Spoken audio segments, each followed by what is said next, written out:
Andrew Robinson is with us here from the City of Basketball Love, and you specialize on the girls' side of the game, as well as we see a lot at boys' games as well. But City of Basketball Love, first and foremost, tell us what it is and what you guys strive to do.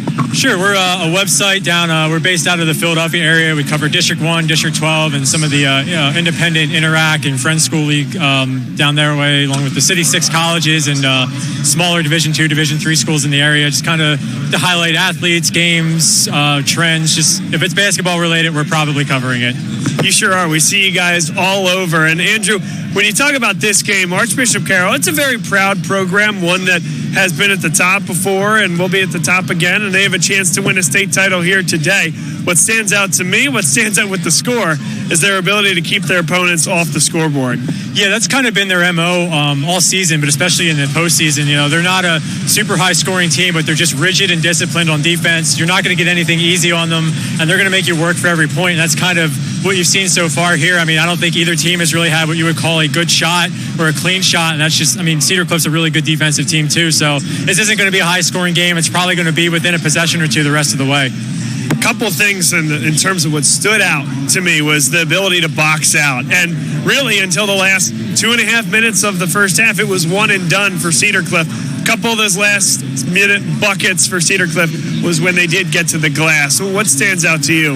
Right, I mean, Cedar Cliff obviously has the height advantage, but this Carroll team is probably inch for inch one of the best rebounding teams in the state. I mean, Brooke Wilson, number 5 for Carroll, had a 18 rebound game in the third round of state, so I mean, she can get up and grab the glass. Taylor Wilson rebounds well, and even Alexis Ebers as a freshman is a tremendous rebounder. I guess the key is going to be if Cedar Cliff can use its height a little bit. You saw them have some success on the tap outs to get a second chance basket, and maybe that's how they do it. You know, the bigs don't have to grab the board, just keep it alive, let somebody else get it, and try to cash in there. I think a really interesting storyline is the fact that Cardinal O'Hara and Archbishop Carroll met in the state semifinal. Teams that know each other extremely well, played to a 31-30 game.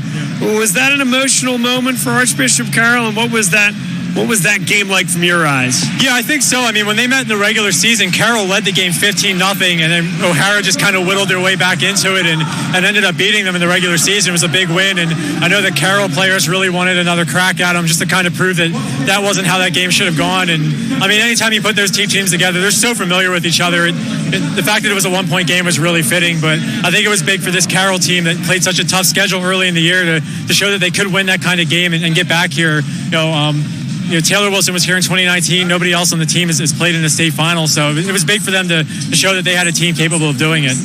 And the woman behind it all, Renee Shields, the head coach of Archbishop Carroll. One thing you guys do a wonderful job with at City of Basketball Love is highlighting individuals, players, coaches, administrators. Maybe you could tell us a little bit about Renee Shields' story. Yeah, I mean, she's a basketball lifer. I mean, she's got a lot of ties to St. Joe's and the Temple program.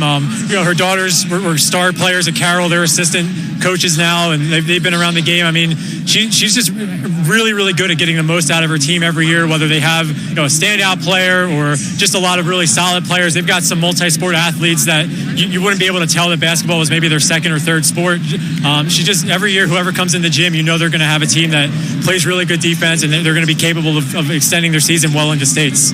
And then tomorrow, you guys are quite busy on the girls' side here, so a quick hit on both Archbishop Wood and Lansdale Catholic, who girls basketball fans will see tomorrow. Sure. I mean, both those teams were here last year. Wood was the back-to-back champion in 5A. They're up in 4A, sorry. They're up in 5A this year. They've got a great matchup against the South Fayette team that's been playing phenomenal all season.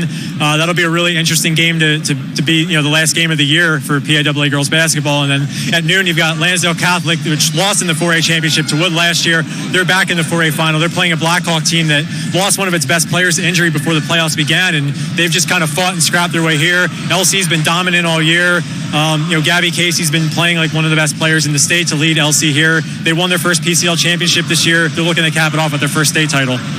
Andrew, thank you so much for doing this. That's Andrew Robinson from City of Basketball Love. Thanks, Bob. It's great to be on. Enjoy the games. Bruce Dell, we'll send it back to you.